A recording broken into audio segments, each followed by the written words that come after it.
అసలు ఏముండనో ఒక్కసారి మనం యాద్ చేసుకోవాలి.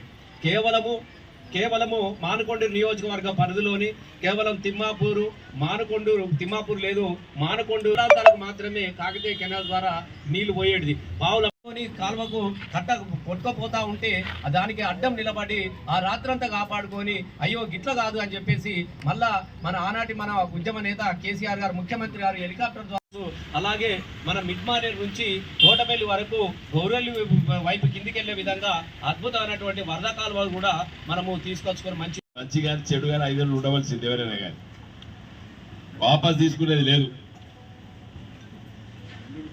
నువ్వు దిగిపో అని చెప్పి జై తెలంగాణ నాయకత్వం వర్ధిల్లాలి, కేసీఆర్ గారి నాయకత్వం వర్ధిల్లాలి,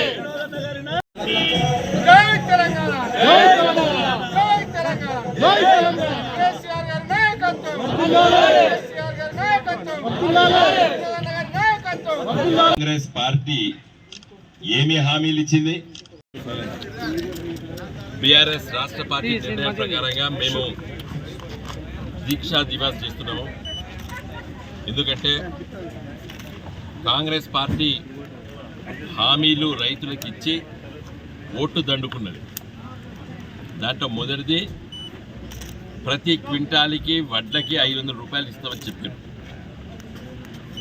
మరి ఇప్పుడు కోతలు కోసి వడ్లు మరి ఇప్పుడు కుప్పలుగా పొలాలలో పెట్టబోతున్నారు రైతులు. దురదృష్టవశాత్తు చాలా మరి వరి ధాన్యం ఈ సంవత్సరం పండలేదు. కారణము వరి పొలము ఎండిపోయినాయి. పొట్టకచ్చే దశలో చివరి తడి నీళ్ళు ఇవ్వలేకపోవడం వల్ల మరి చాలా దిక్కుల తెలంగాణ ప్రాంతంలో, ముఖ్యంగా పూర్వపు కరీంనగర్ జిల్లాలో నీళ్ళు ఇవ్వలేకపోవడం వల్ల ఎండిపోయినాయి. మరి మిగిలిన బావిలలో, బోర్లలో నీళ్ళతో పండించుకున్న రైతులు మరి ఆ ధాన్యానికి క్వింటాల్కి 500 రూపాయల చొప్పున మరి ఇవ్వాలని చెప్పి ఒక డిమాండు. నీళ్ళు ఇవ్వలేకపోవడం వల్ల నష్టపోయినారు కాబట్టి, రైతుల పంట నష్టపోయింది కాబట్టి ఎకరానికి 25,000 రూపాయల చొప్పున ఇవ్వమని చెప్పి మేము డిమాండ్ చేస్తున్నాం. 5 ఏళ్ల క్రితం కూడా గిట్లనే ఒకసారి ఇబ్బంది జరిగి పంట నష్టమైతే రేవంత్ రెడ్డి గారు ఆ రోజు ప్రతిపక్ష నాయకుడిగా 25,000 రూపాయలు ఇవ్వాలని చెప్పి డిమాండ్ చేసింది. ఇలా వాట్సాప్లలో తిరుగుతుంది మెసేజ్. అంటే గుర్తు చేస్తున్నారు, ప్రజలు గుర్తు చేస్తున్నారు. రేవంత్ రెడ్డి గారు మీరే 25,000 ఇవ్వాలని చెప్పి మీరు ప్రతిపక్ష నాయకుడిగా మాట్లాడినారు. మరి ఇలా అధికార పక్షంలో ముఖ్యమంత్రిగా ఉన్నారు కాబట్టి 25,000 రూపాయలు ఇవ్వాలని చెప్పి గుర్తు చేస్తున్నారు. మరి మేము కూడా ఇలా 25,000 రూపాయలు పంటలు ఖరాబ్ అయినటువంటి రైతాంగానికి ఇవ్వాలని చెప్పి డిమాండ్ చేస్తున్నాము. అదేవిధంగా 2 లక్షల రుణమాఫీ ఇస్తామని చెప్పి డిసెంబర్ 9 సోనియమ్మ పుట్టిన దినము, నేను ప్రమాణ స్వీకారం చేస్తున్నా, మొదటి సంతకం పెడుతున్నా అని చెప్పి హామీ ఇచ్చిండ్రు మీరు ఎన్నికల సందర్భంలో. మరి అది కూడా గుర్తు చేస్తున్నాం.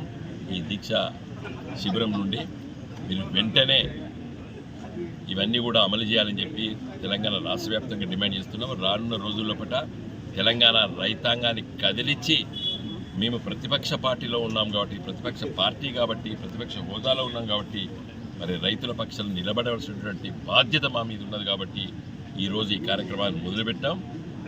దీని తర్వాత ఇంకా చాలా కార్యక్రమాలు తీసుకుంటాము. మరి రైతుల డిమాండ్లు, పాపం అమాయకమైనటువంటి రైతులు ఓట్లేసారు. తులం బంగారం, కళ్యాణ లక్ష్మి, ఇవి మన గత వారంలో రోజు 10 పెళ్ళిళ్ళు అటైనా ఒక్కొక్క రోజు.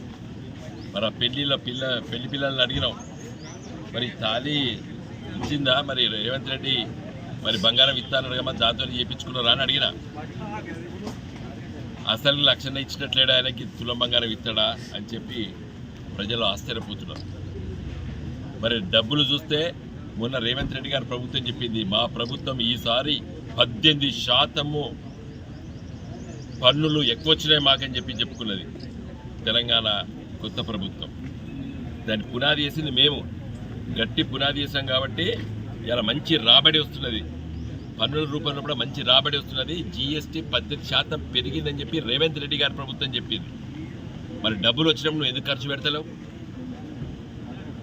ఇప్పుడు అప్పుల రాష్ట్రం అని అంటలేడు, 2-3 నెలల నుంచి అంటాడా రేవంత్ రెడ్డి? అంటాడా అప్పుల రాష్ట్రం? అంటాడా? అంటలేడు, తెలిసిపోయింది ఇది అప్పులు ఈజీగా కట్టేయచ్చు. కేసీఆర్ గట్టి పునాది